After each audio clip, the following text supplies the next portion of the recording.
Yeah. But Yeah. when you asked about what is the good thing, right? I feel it's right now, when you move into a new house, Yeah. an unfinished house, and then you start getting everything you need, like you just start ordering.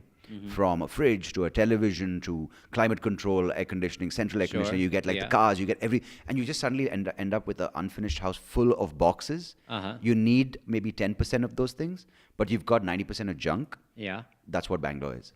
Okay. You feel there's an excess here. Not of people, but we've Yeah. got too many people trying too many things. Everyone's got ideas. Everyone's greedy. Everyone wants to make more. Everyone wants to be on the sort of upper edge.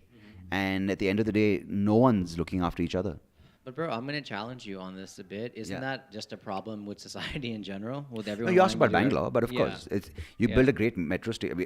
Mainly, we have too many people, dude. We need to stop humping. That's the Yeah. main thing. If we have 1/10 the number of people we have, because Bangalore, I think when I was growing up, had about 3.5, 4 million. It's about 12 or 13, I think now. It's insane. It's yeah. mad. So obviously, if there's so many people, there's not going to be any concern for another person's livelihood. An ambulance going through the road, a person who has no home, a person who has no education, a woman Yeah. walking on the road. It's obviously only limited resources and too many people trying to get that. So it's not about a girl or a guy, but if you're walking down with a nice watch down the road at 12 o'clock in the night, the guy without money is going to definitely mug you. Sure. So sure. that's a consequence of any place, New York or LA, where you live, or Bangalore. You just have you just have to be careful, and you just have too many people. The moment you have too many people, you either do one of two things. You either have really strict laws like the Middle East or Singapore, where you whip someone for smoking a joint, or you don't complain. Okay, yeah.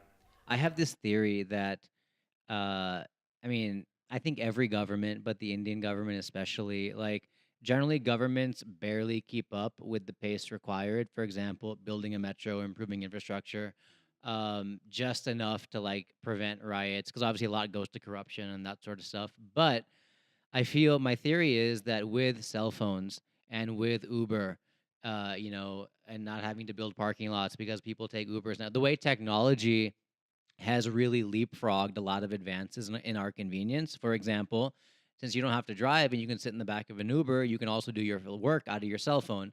So the fact that you're sitting in traffic for an hour is not as impactful as it used to be 10 years ago, because you're getting a lot more done in that hour No, yeah, for via sure. an Uber and via your cell phone. So Absolutely. governments have almost got a free pass on taking 10 years to build 1 kilometer of metro, because the only reason people aren't up in arms as much as they should be is technology has made it easier to cope with this stuff. At the same time, you have for every Uber passenger, you have about maybe 30 times the number of people on two-wheelers who Or don't have that buses, luxury. yeah. Buses you can, but Well, they also two-wheelers- have cell phones. Yeah, now. but they the do people. have phones now I know someone who was interning at my radio show who traveled 3 hours each way. to hear your shit. Yeah. I mean, she was really, really dumb. But the point is, you're wasting your life. Like, you look at these guys, why do they go on the footpath? You curse these two-wheelers. Why do they drop a signal and cut whatever, right? Yeah. It's because you almost become mindless. Yeah, I agree. And dude, I mean, we're sitting here ordering our Swiggies, waiting for food to literally come to Yeah. us. Pretty soon, you don't even have to get out of bed. I think you'll literally order your food. It'll get put in your mouth from the delivery driver. And your bed opens up at the bottom, you take a shit. Your bed opens. Birdy num num. Birdy num num. A birdie num num. That's right.